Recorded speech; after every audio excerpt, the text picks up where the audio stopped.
शिवा गुरु डमरू बजावाला ना हो। चला चला शिष्या बहिना शिवा गुरु डमरू बजावाला ना हो। चला चला शिष्या बहिना माथवा पर शोभे उनका चंदन के टीकावा।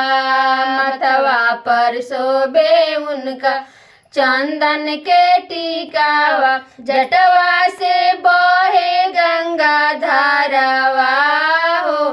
चला चला शिष्या बहिना शिवा गुरु डमरू बजावाला ना हो। चला चला शिष्या बहिना गलवा में शोभे उनका नगवा के हारावा हो। गलवा में बिच्छू के कुंडलवा हो। चला चला शिष्या बहिना शिवा गुरु डमरू बजावाला ना हो।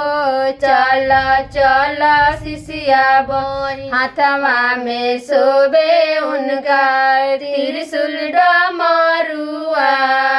हाथवा में शोभे उनका त्रिशूल डमरुआ। देहिया में शोभे मिर्गा छालावा हो। चला चला शिष्या बहिना शिवा गुरु डमरू बजावाला ना हो।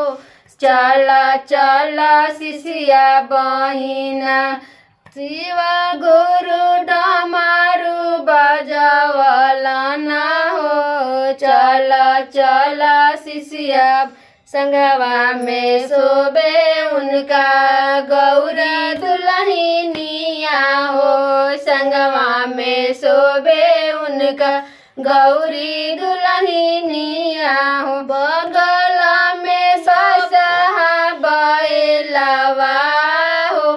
चला चला शिष्या बहिना शिवा गुरु डमरू बजावाला ना हो।